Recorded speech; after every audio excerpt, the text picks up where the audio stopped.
del verso 1 hasta el verso número 8. Vamos a estar leyendo. Primer libro de Samuel, capítulo 6, verso del 1 al 8. ¿Estamos ahí todos?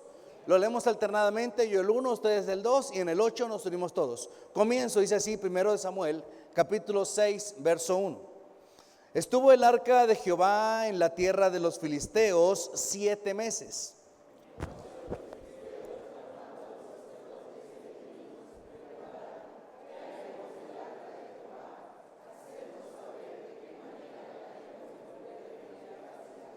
Ellos dijeron: si enviáis el arca del Dios de Israel, no la enviéis vacía, sino pagadle la expiación. Entonces seréis sanos y conoceréis por qué no se apartó de vosotros su mano.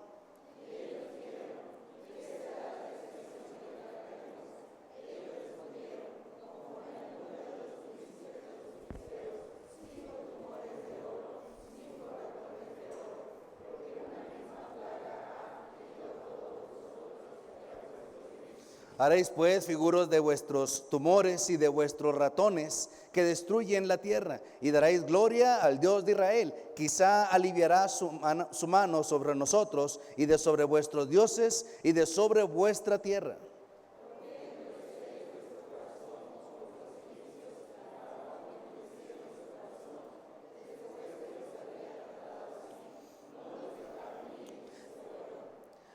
Haced pues ahora un carro nuevo, escuche bien, dice, y tomad luego 2 vacas que críen, a las cuales no haya sido puesto yugo, y uncid las vacas al carro, y haced volver sus becerros detrás de ellas a casa. Todos juntos.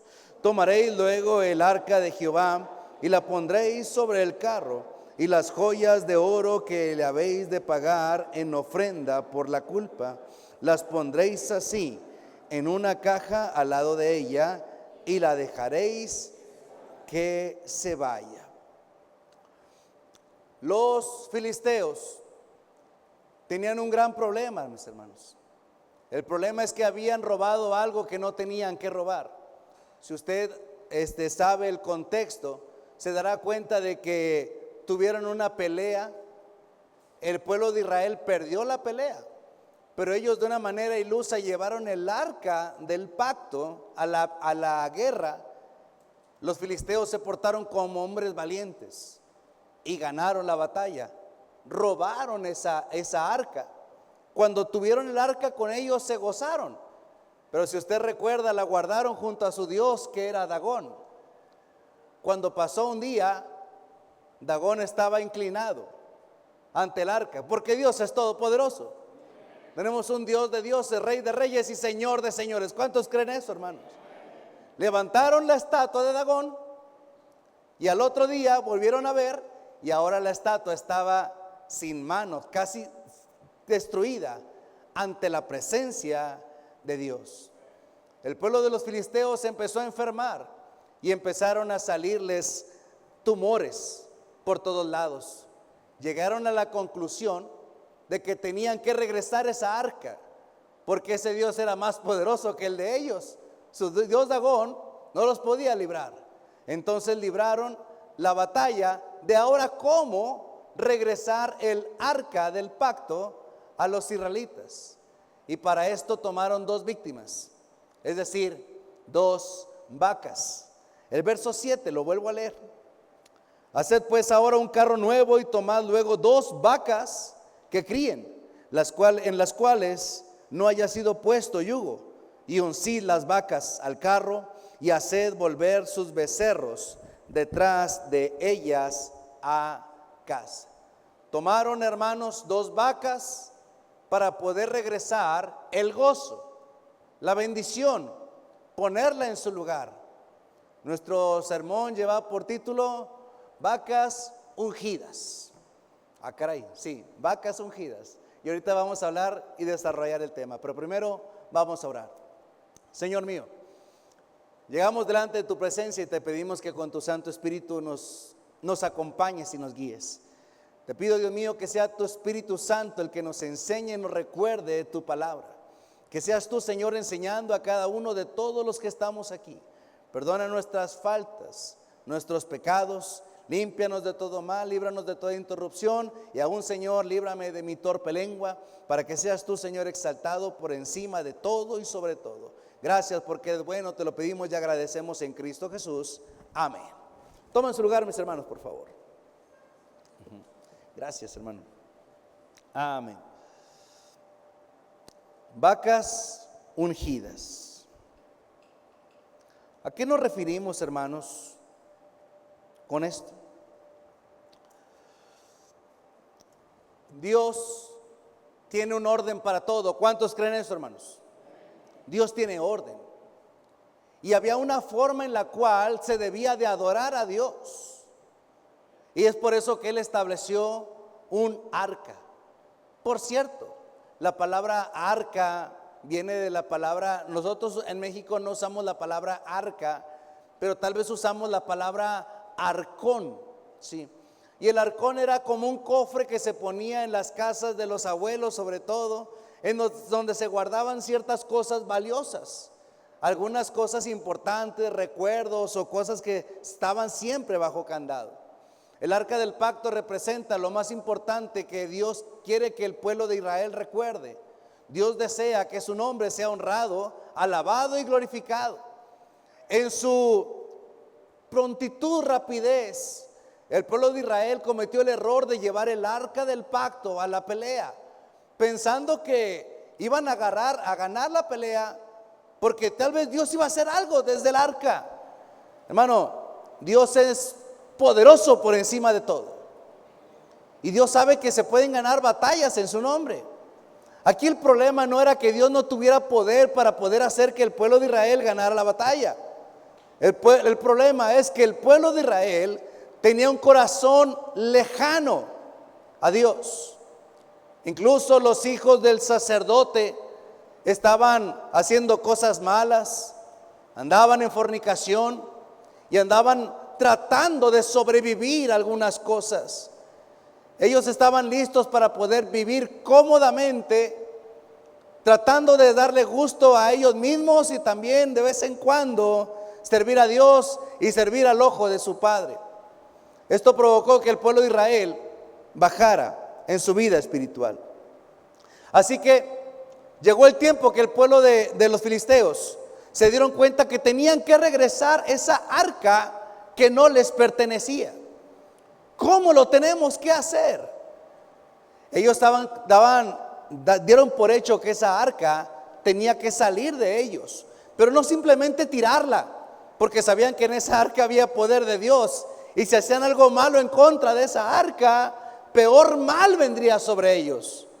De modo que tuvieron que, si me permite la palabra, en cierta manera honrar al Dios de esa arca, devolviéndola a su pueblo original, devolviéndola al pueblo de Israel. No lo hicieron nada más, llévenla y se vienen para acá como un mandado. No la mandaron por Didi, mi hermano, ni nada de eso. La honraron, pusieron algunos artefactos de oro, como la Biblia nos menciona, como tumores o ratones, para poder regresarla al pueblo de Israel. Pero para esto eligieron 2 vacas.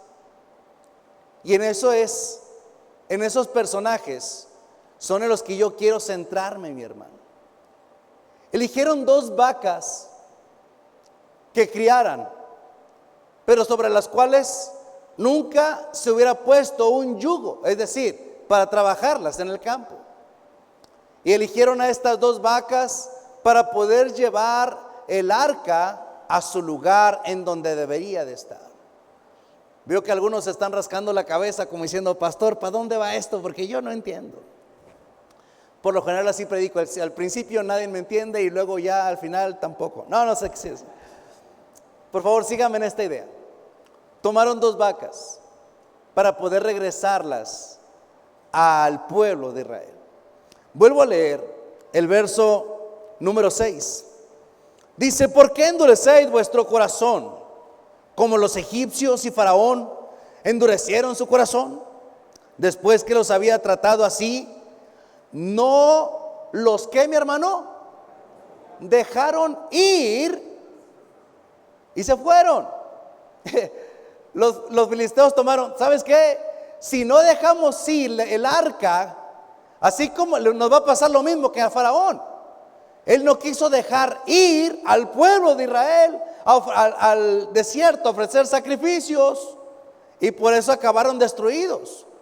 Aprendieron de la historia que el evangelio y las cosas de Dios tienen que fluir, tienen que llegar lejos, tienen que regresar a sus sitios.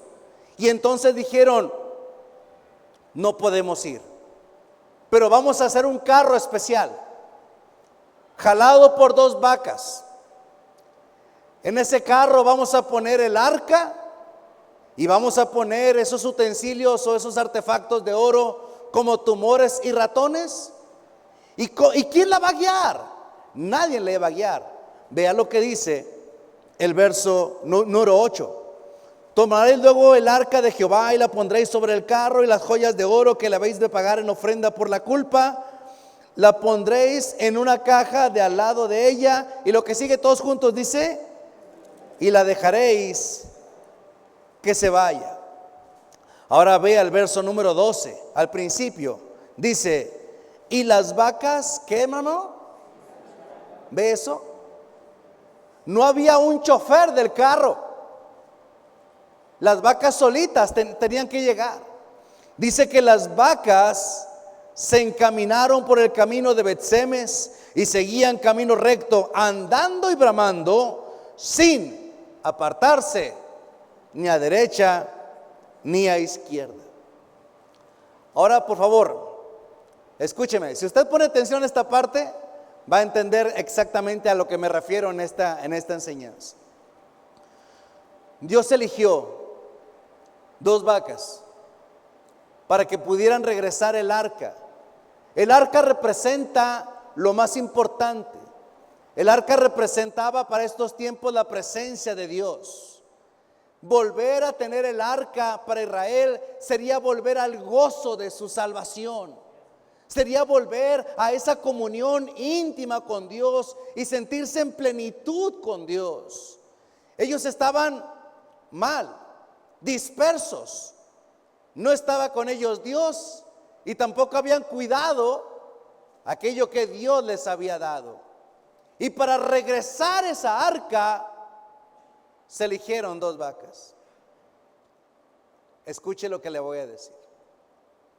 Esas vacas podrían representar en nuestro tiempo a los siervos de Dios. ¿Por qué? Ay, hermano, qué feo le está diciendo a los pastores. No solamente pastores, misioneros, personas que han aprendido a dar su vida por la causa de Dios. ¿Sí me está siguiendo hasta aquí, mi hermano? ¿Por qué está diciendo usted eso, hermano? Mire, vamos a ver algunos detalles de estas vaquitas y vamos a ver cómo se identifica. Empezamos. Verso número 7. 6:7. Haced pues ahora un carro nuevo y tomad luego 2 vacas que críen, en las cuales no haya sido puesto yugo, y uncid las vacas al carro y haced volver sus becerros detrás de ellas. No podía ser cualquier vaca. No. Tenía que tener ciertas especificaciones. Tenía que estar criando. Tenía que tener sus becerros. Y no tenía que ser usada en el campo. Nunca se había puesto un yugo sobre ella. ¿A qué nos referimos? En 1 Timoteo 3, no lo busque. En 1 Timoteo 3 vienen los requisitos que pone Dios a través del apóstol Pablo para los siervos de Dios. ¿Estamos de acuerdo ahí, hermano? Un día escuché a una persona que dijo: Dios puede usar a cualquiera, pero Dios no usa a cualquiera. Y me quedé un rato pensando en eso. Y es cierto, Dios puede usar a cualquiera, pero mi hermano, no cualquiera puede ser usado por Dios. Gracias a Dios por aquellos hombres que Dios ha puesto en las iglesias y que los ha puesto para traernos la palabra del Señor. Amén, mi hermano. Personas, mis hermanos, que han conocido el evangelio, personas que se han librado y se han apartado del mal en muchas cosas, apartados del vino, apartados, mis hermanos, de más, de la lujuria, apartados del pecado, apartados de la soberbia, apartados de muchas cosas que Dios nos dice que los siervos de Dios tienen que estar lejanos a ella. Hermano, si usted tiene un pastor, que yo sé que lo tiene, que ama a Dios y que le sirve y se guarda de todo eso, hónrelo, mi hermano. Honre a los siervos de Dios, ya que no son cualquier persona que simplemente se le ocurrió un día, pues vamos a empezar una iglesia. No, hermano, las iglesias tienen un origen divino, no humano. Y Dios ha elegido siervos de Dios para poder traernos la paz a través del Señor Jesucristo. Eran escogidas, eran especiales. Ahora nos dice que estas vacas, nos dice el verso número 7, que deben de estar criando. Es decir, que tienen que ser adultos. No cualquier muchacho, sin hacer menos a los muchachos, pero para el trabajo de Dios, Dios quiere personas maduras, hermanos. Hay muchachos en las iglesias que tienen mucho potencial y qué bueno, y que sigan trabajando y que sigan luchando y que sigan creciendo y que siguen madurando, pero para el puesto de servir a Dios, Dios desea personas maduras. La misma palabra de Dios nos dice, no un neófito, porque puede caer en lazo del diablo. Eran personas que eran especiales. Eran personas que tienen que salir del mundo. El verso 7 nos dice que tenían que salir de Filistea. Tal vez hay aquí alguno que quiere servir a Dios. Tal vez hay alguien aquí que desea en su corazón ser usado por Dios. Quiero decirle que usted tiene que salirse de Filistea. Desde el mundo usted no puede servir a Dios. El que conmigo no recoge, ¿qué dice la Biblia, hermano? Desparrama. Si queremos servir a Dios, y esto no debería ser solamente para los siervos de Dios, sino para toda la iglesia. Si queremos servir a Dios, tenemos que salirnos de este mundo. Y tal vez tú eres un precioso tesoro de Dios, pero estás en el lugar equivocado. El tesoro de Dios estaba en Filistea, y ahí no se puede servir a Dios. Tenía que regresar a su lugar. Tenía que estar en comunión. Y estas vacas no podían quedarse ahí. Tienen que salir de este mundo. Tienen que encontrar su camino para poder seguir lo que Dios quiere para ellos. Oh, sí, llevaban una gran carga, una gran encomienda. Mire el verso número 10. Por favor, léalo conmigo. Dice, y aquellos hombres lo hicieron así, tomando 2 vacas que criaban, las uncieron al carro y encerraron en casa a sus becerros. Llevaban una gran carga. Una persona que ama a Dios, una persona que sirve a Dios, tiene que estar consciente de la gran carga que recae sobre sus hombros. Y esa carga es el evangelio. Es la palabra de Dios. Se puede imaginar, hermano, aquellas vacas cuando iban llegando a esa tierra de Bet-Semes, y ahí vieron de repente la gente dice que estaban segando el trigo, y de repente vieron un carro, es decir, una carreta, y vieron unas vacas. No, hermano, no eran cualquier vaca. Ese carro de lejos brillaba por el oro que llevaba, mi hermano. Se veía precioso. No agarraron cualquier vaca flaca, cualquier burro menso. No. Agarraron una preciosa vaca, mi hermano. Bonita.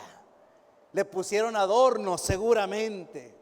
Toda doradita. Y te puedes imaginar a la gente, todos ahí sudados, hermano, cortando el trigo. Y de repente voltean y ven aquel carro. ¿Qué es eso? Brilla de lejos. Oh, el evangelio brilla de lejos, amén, mi hermano. Pero vieron que no tenía piloto. No había quien manejara esa carreta. Solamente eran 2 vaquitas que iban caminando. Solamente Dios las estaba dirigiendo. Y cuando ellos ven y se empiezan a acercar, dejan ahí la hoz y los instrumentos que están y se empiezan a acercar, tal vez con miedo, a aquel carro, y ven aquellas vacas. Yo creo que hasta la bajita le cerró el ojo. Es por acá. Y cuando ellos voltean y ven el arca, se gozan, mi hermano. Esas vacas ungidas, llamémosle el día de hoy, llevaban la gran carga de volver el gozo al pueblo de Dios. ¿Cuántos aquí, hermanos, hemos sido visitados por el pastor en los momentos de flaqueza, de debilidad, y a través de la palabra de Dios volvió la vida a nuestras familias, hermanos? Escuchamos la palabra de Dios y eso renovó algo en nuestro ser, en nuestro corazón. Qué bonito es cuando viene un siervo de Dios y te habla la palabra de Dios. Tal vez un consejo. Mi pastor, recuerdo, hermano, ¿sabe cuál era la manera en la cual él nos motivaba? Él no era muy expresivo para decirnos: qué bonito trabajo, en serio, te felicito, especial, sigue así. No, hermano. Él nada más llegaba y nos daba una palmada en la espalda. 2. Esa era la manera de felicitarte.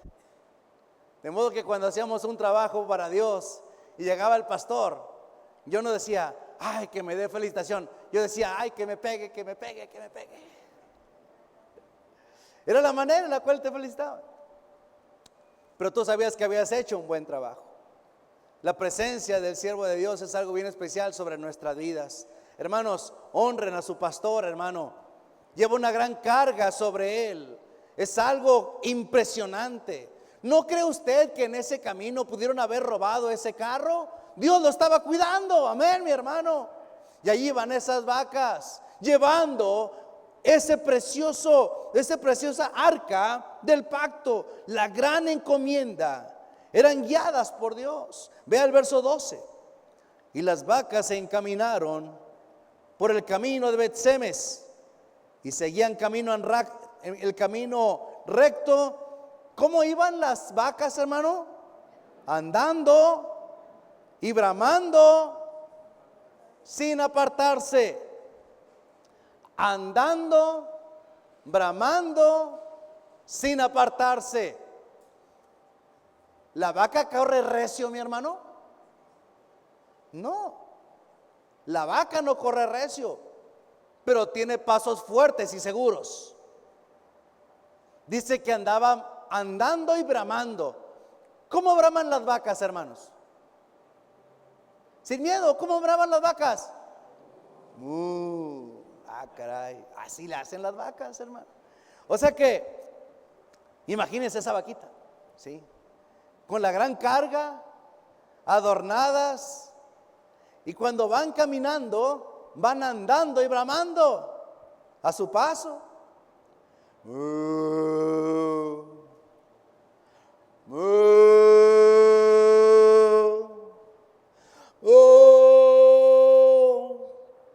Andando y bramando. ¿Y cómo va el pastor? ¿Cómo va el siervo de Dios? Andando y predicando. Ese es el trabajo, hermano. No detenerse.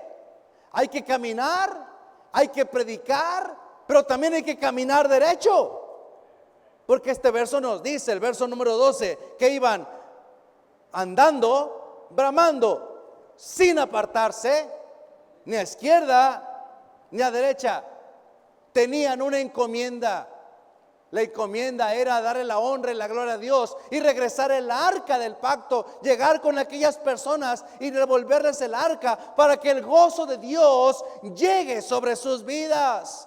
Y tal vez en tu casa llegó alguien tocando la puerta, testificando. ¿Y sabes cómo iba esa persona testificando? Iba andando y bramando, y Dios lo dirigió a esa puerta para que él te pudiera predicar la palabra de Dios. Y eso ha pasado muchísimas veces. Personas que aman a Cristo, que saben la carga y la encomienda que ellos tienen. Ahora, hermano, no quiero enfocarme solamente sobre los siervos de Dios. La iglesia tiene la gran encomienda de ir andando, bramando y sin apartarse ni a izquierda ni a derecha. Nuestro trabajo, hermanos, también como estas preciosas vacas, es saber que, mi hermano, si yo soy una vaca y tengo algo especial, yo no voy a andar todo cochino y revolcado. Esa vaca era especial. Amén, mi hermano. Yo no sé qué tan bonitas son las vacas, pero mínimo si tienen unas pestañotas, hermano. ¿Sabe algo, hermano? Como iglesia tenemos una gran encomienda. La forma en la cual nos vemos también testifica de lo que somos, hermanos. La forma en la cual vestimos también es parte de nuestro predicar en el mundo. Estas iban bellas, bonitas, iban adornadas, iban caminando e iban bramando, andando, predicando, y no se apartaban a los corrales donde no tenían que llegar. Ellos llegaban y tenían una encomienda. El día de hoy, domingo, aquí estaba donde teníamos que llegar y aquí llegamos. No fuimos a otros lados. Y seguramente, como eran tan bellas y preciosas, hubo algunos toros que les bramaban, pero ellas no hicieron caso. Ellas sabían a dónde tenían que llegar. Amén, mi hermano. Ellas sabían que tenían una encomienda y no iban a parar hasta que la pudiesen cumplir. Es la iglesia la que tiene el precioso tesoro de Dios, y nuestro trabajo es tener un paso firme, tener un paso seguro, llevar la encomienda y llevar el evangelio hasta lo último de la tierra. Amén, mi hermano. Aquí es en donde sí voy a poner una división, en donde dividimos la iglesia y los siervos de Dios. Imagínense esa vaca. La vaca va andando, bramando, no se aparta, no anda viendo para donde no tiene que ver, lleva la encomienda, es dirigida por Dios. Y cuando la vaca llega y la gente la ve, oh hermano, la gente identifica el arca de Dios y se goza, se alegra, y viene, hermano, y encuentran las vacas y ven el tesoro. ¿Qué haría usted a esa vaca por llevarle el tesoro, mi hermano?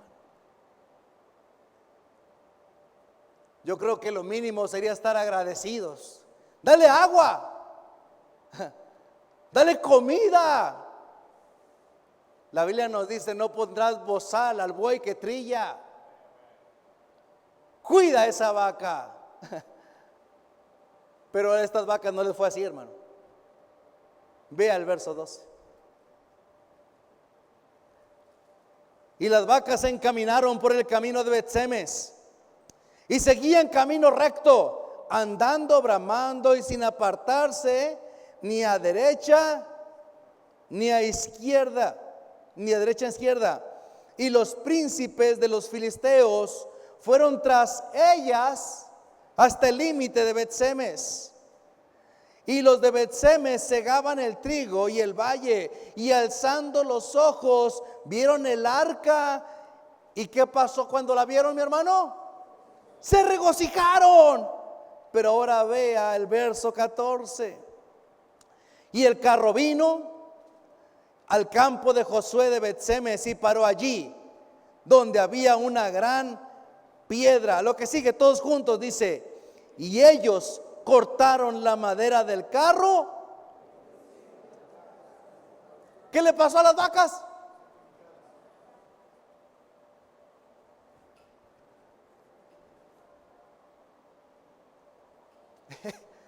Estas vacas sirvieron a Dios. ¿Estás de acuerdo conmigo, hermano? Fueron escogidas, preciosas. Se cansaron, llevaron el arca, no se distrajeron, no se ensuciaron, llevaron el gozo. Y cuando la gente vio el arca, se regocija.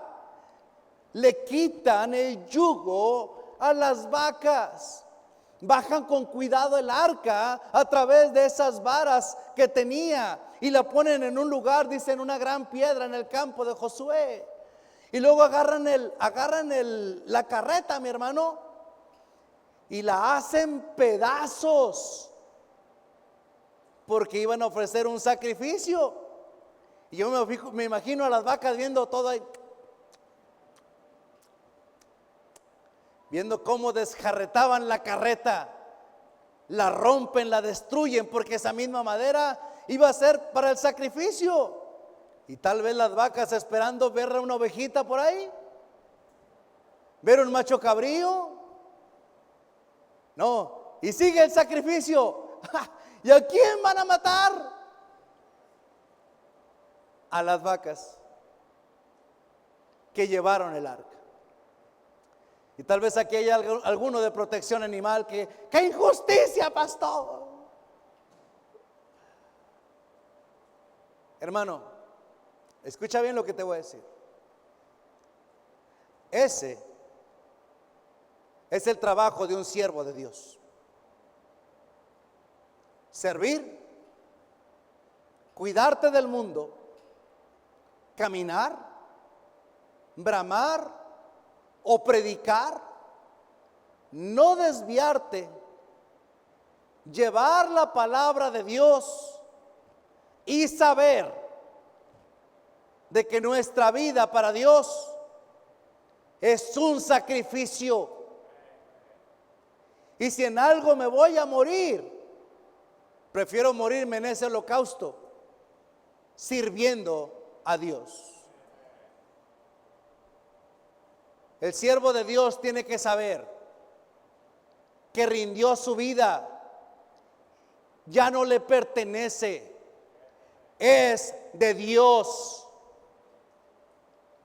Somos los primeros y debiésemos de ser los primeros, hermanos, como siervos de Dios hablo, en saber que nuestra vida se va a desgastar en esto y que aquí nos tenemos que morir en el camino a Dios, en el servicio a Dios. Y tal vez yo tenía otros anhelos, tal vez yo tenía otras cosas que quería o anhelaba en la vida, pero esa vaca, esas dos vacas tendrían que morir en ese sacrificio a Dios. Y fue así.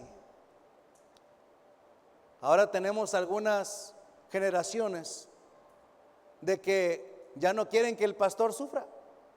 El pastor tiene que pasar por situaciones difíciles, hermanos. Y tenemos que sacrificarnos y tenemos que estar en la brecha, en lo duro, en la batalla. Y tenemos que entender, y yo lo digo por aquellos que están aquí y que anhelan servir a Dios, que están preparados o que se están preparando o que anhelan prepararse. Tú tienes que saber que esto no es de un ratito y se acabó. No, aquí le damos nuestra vida a Cristo y aquí nos vamos a morir en el servicio a Dios. Ay, pastor, yo no me quiero morir. Ya, como quiera te tienes que morir. Mínimo que sea con provecho. Recuerdo que un día fuimos a predicar, mi hermano, a un lugar allá en Acambay, en Estado de México, y fuimos a un funeral. Unos hermanos me llevaron para allá y ahí voy yo a seguirlos. Y que dicen, pastor, predique la palabra de Dios. Y le dije, yo con el permiso de la familia lo puedo hacer. Y la familia dijo sí. Pero se levantaron dos personas que dijeron, si usted se pone a predicar no sabe lo que va a pasar, ¿eh? Y le dije a la familia, ¿qué hago? ¿Predico o no predico? Porque era un lugar sumamente católico, hermano. Y dice una persona, pastor, nos van a correr. Y que me dice otro hermano, pues hermano, si nos van a correr, que sea con provecho, como quiera nos tenemos que ir. Ya dijo, hermano. Y que agarro mi Biblia, hermano. Que el Señor les bendiga. Quisiera llamar su atención a un momento para poder tener una predicación de la palabra de Dios con el permiso de la familia. Quisiera yo llevarles a meditar en esto y que se levantan dos personas, hermano, así, pero y de atrás de él de ellos se levantaron más. Váyase, váyase. Y yo bien valiente. Se levantó el pueblo, mi hermano, y me subí a la camioneta, pero parecían zombies. Me subí a mi camioneta y todavía venían así todos, pero así yo los vi en cámara lenta, hermano, todos como con trinches, algo me querían hacer. Ya querían otro muertito ahí, mi hermano. Yo dije, pues ni modo, vámonos, súbanse. Y donde le doy para atrás a la camioneta, ¡pum!, que suena algo. Les atropellé al perro, mi hermano. Digo, pues de una vez, si me van a correr. Tú tienes que saber algo.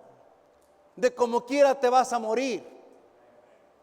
Si te vas a morir, que sea sirviendo a Dios, hermanos. ¿Qué acaso no es eso lo que hizo Jesucristo por nosotros en la cruz del Calvario, hermanos?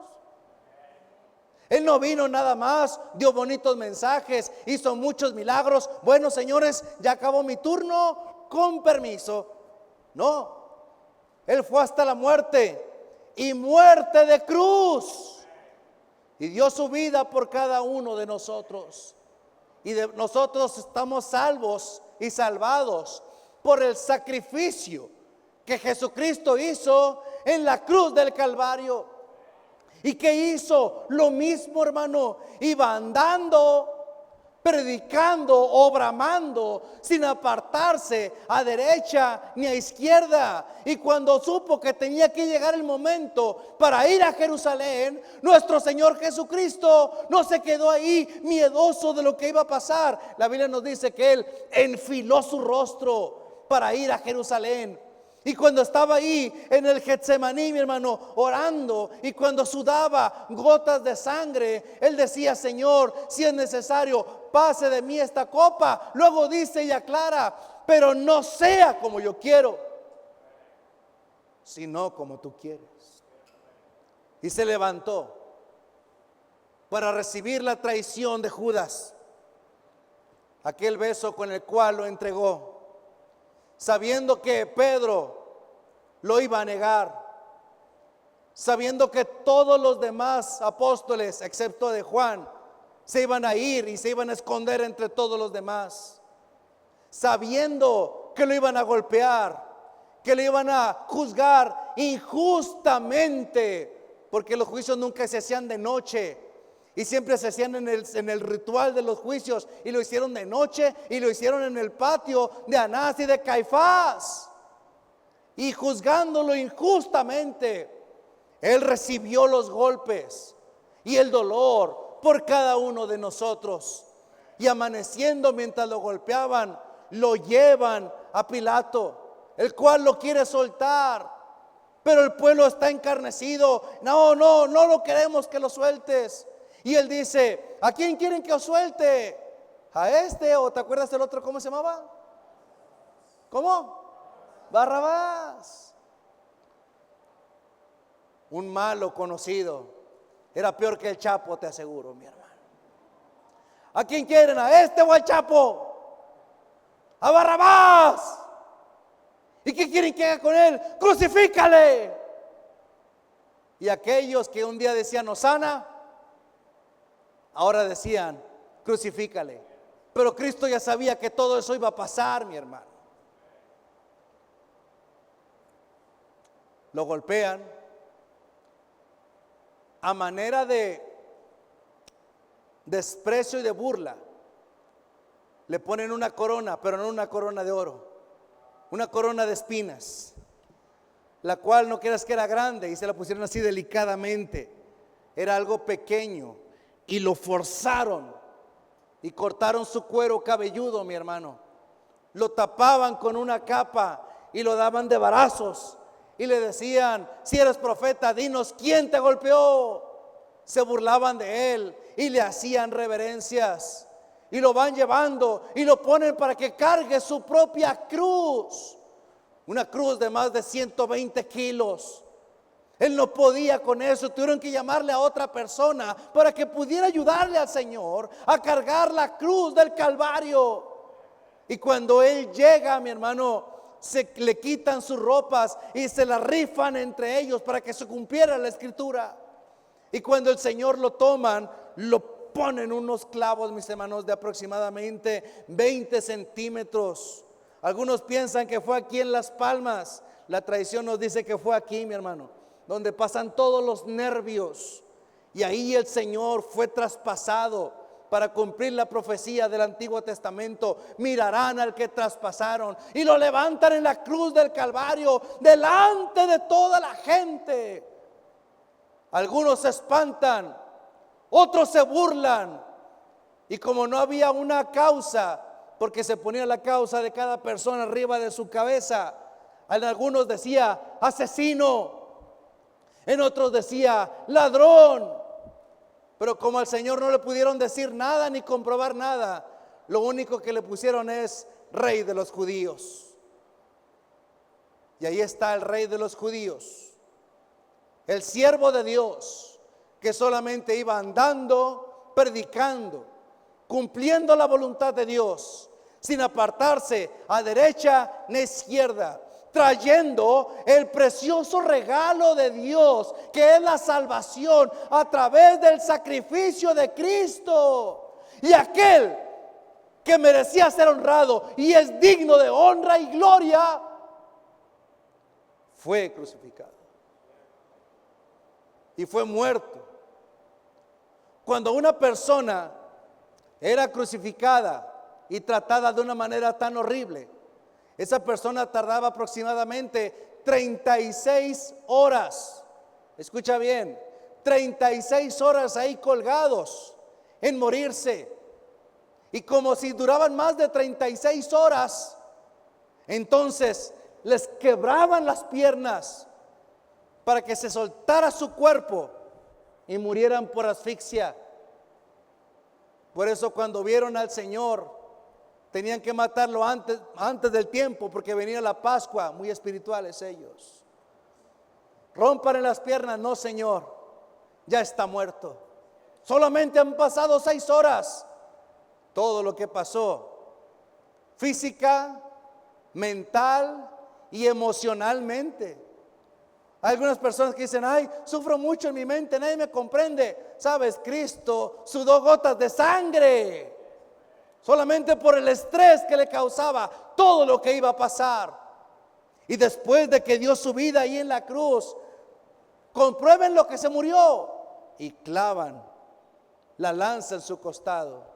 ¿Recuerdas qué salió de su costado? ¿Sangre y qué? ¿Sabes por qué salió agua? Porque eso solamente comprueba lo que dice el Salmo 22. El Salmo 22 dice: mi corazón se derritió como cera. ¿Sabes cuál fue la causa médica investigada por doctores? ¿Cuál es la causa médica de la muerte de Jesucristo? Le explotó el corazón. Y es algo tan horrible, pero a la vez tan poético. A Dios le explotó el corazón por nosotros, hermano.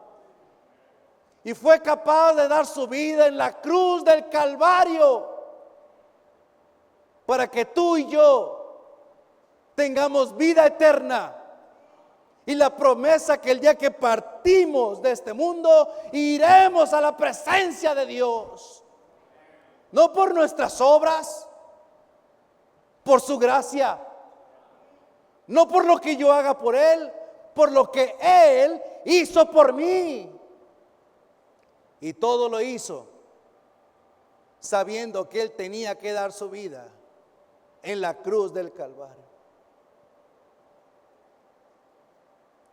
Cuando lo llevan a la sepultura, no había dónde ponerlo, hermano. Él era pobre. Ha de tener mucho dinero. Señor, ¿dónde moras? Le dijeron: ven y ve. Ah, caray, está el monte. Sí, ahí vivo yo. Y cuando lo llevaron ahí, ya muerto, aquel hombre de Arimatea: yo tengo un sepulcro nuevo que tenía para mi familia, pero es nuevo, no hay nadie. Llévenlo ahí para cumplir la profecía de Isaías 53. Pero ¿cómo vamos a preparar su cuerpo? Su cuerpo ya venía preparado. ¿Recuerdas aquella mujer que ungió el Señor Jesucristo con aquel? Hermano, nuestro Señor nunca olió feo. Él siempre olió precioso, mi hermano. Le derramaron una botella de... Hay tipos de perfumes, mi hermano. Hay colonias, hay perfumes y hay elixires. Sí. Si tú te echaste colonia, nada más te va a durar 1 hora y ya. El elixir te puede durar hasta 3 días. Con poquito. El Señor fue ungido completamente con elixir de perfume, de nardo puro. Y todavía cuando estaba en la cruz lo tenían que preparar. Y llegó otro de los discípulos escondidos del Señor. 100 libras de aceites y de óleos.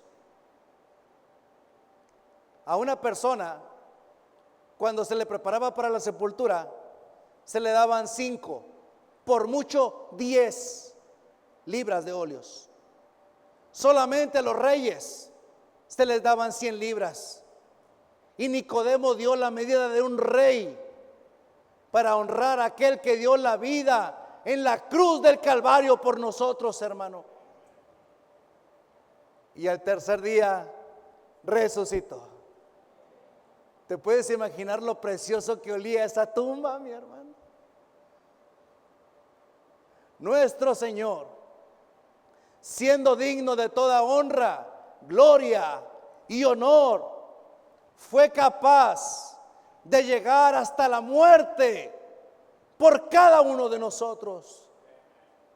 Y nosotros, ¿cómo le estamos pagando al Señor?